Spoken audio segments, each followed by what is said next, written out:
Hello children, welcome back.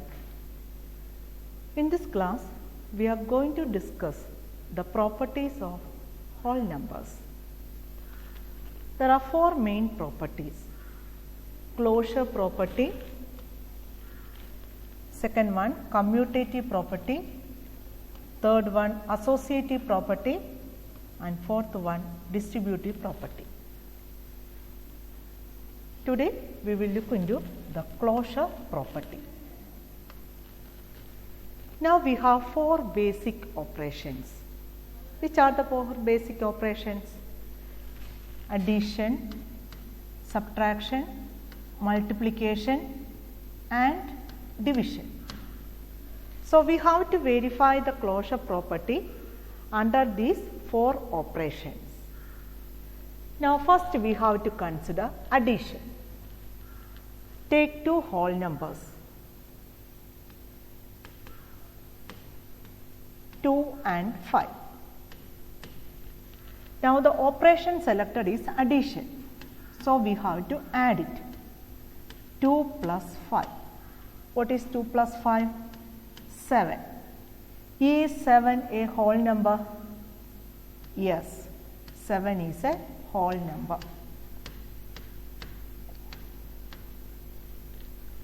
Again, another example, 12 and 15, two whole numbers. 12 plus 15. What is 12 plus 15? 27. Is it a whole number? Yes, 27 is a whole number. Then any two whole numbers you can take it, 7 and 6. Then we have to add it, 7 plus 6. What is 7 plus 6? 13. Is 13 a whole number? Yes, 13 is a whole number.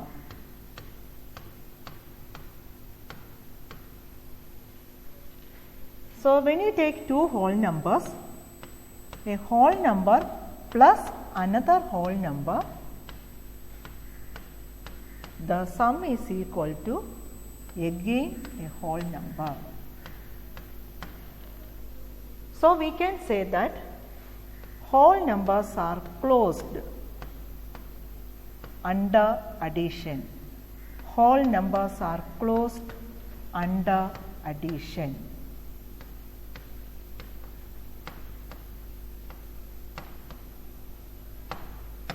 So this property is known as the closure property for whole numbers under addition.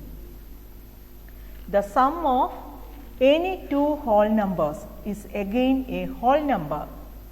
Therefore, whole numbers are closed under addition.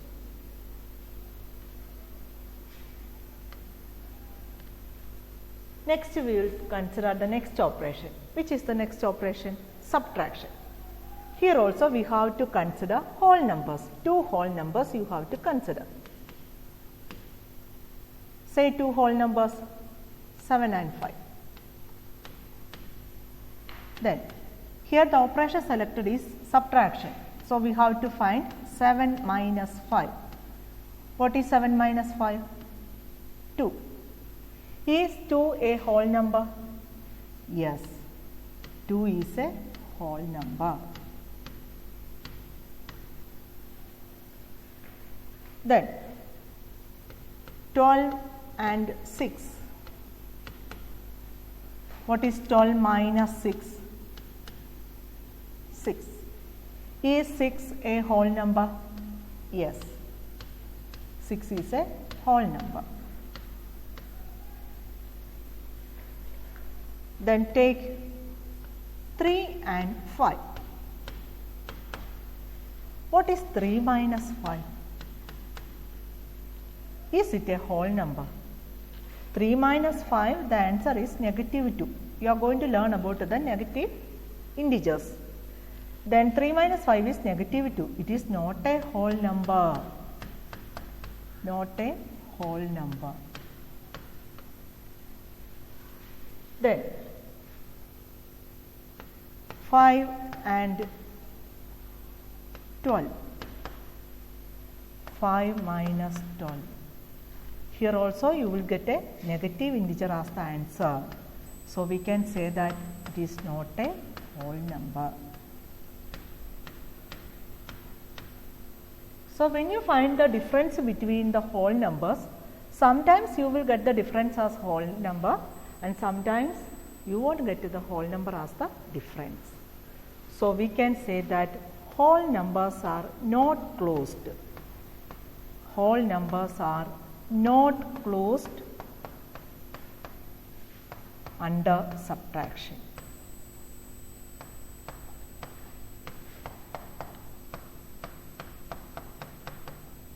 Whole numbers are not closed under subtraction. Now we have to consider the next operation. What is the next operation? Multiplication. We have to consider two whole numbers. Say 2 and 7. Then the operation selected is multiplication. So 2 into 7. What is 2 into 7? 2 into 7 is 14. Is 14 a whole number? Yes, 14 is a whole number. Then consider another two whole numbers, 5 and 4. Then find the product. 5 into 4 equal to 20. Is 20 a whole number? Yes, 20 is a whole number. Again, you can consider one more example. 10 and 8. What is 10 into 8? 10 into 8 is equal to 80. Is 80 a whole number? Yes, 80 is a whole number.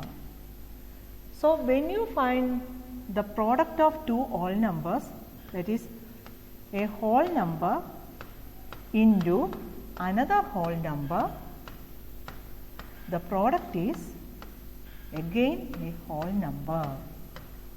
So what we can say here? Whether the whole numbers are closed under multiplication? Yes, whole numbers are closed under multiplication. Whole numbers are closed under multiplication.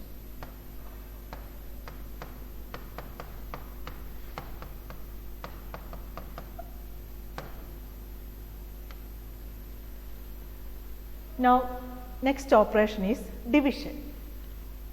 Now consider two whole numbers, 4 and 2. Now here the operation selected is division. So 4 divided by 2. 4 divided by 2, so the answer is 2. Is 2 a whole number?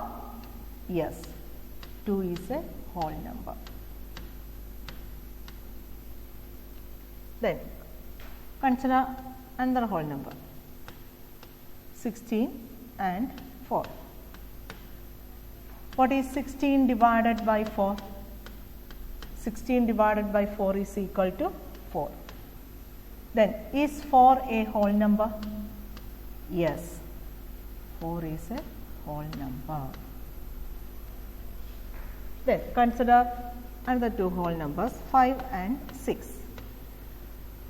Then 5 divided by 6. 5 divided by 6 means a 5 by 6. Is it a whole number? Not a whole number. 5 by 6 is not a whole number.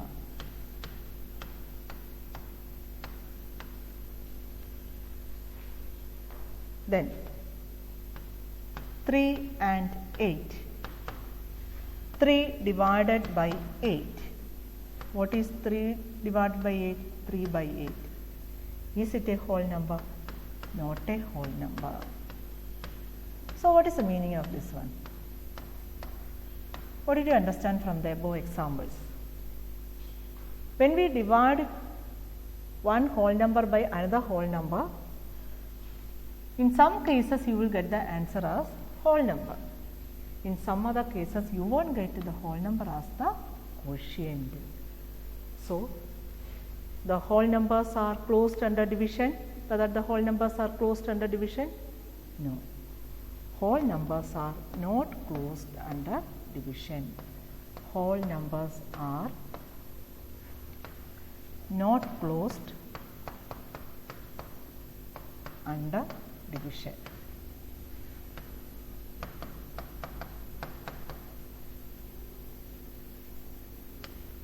So, what we can conclude?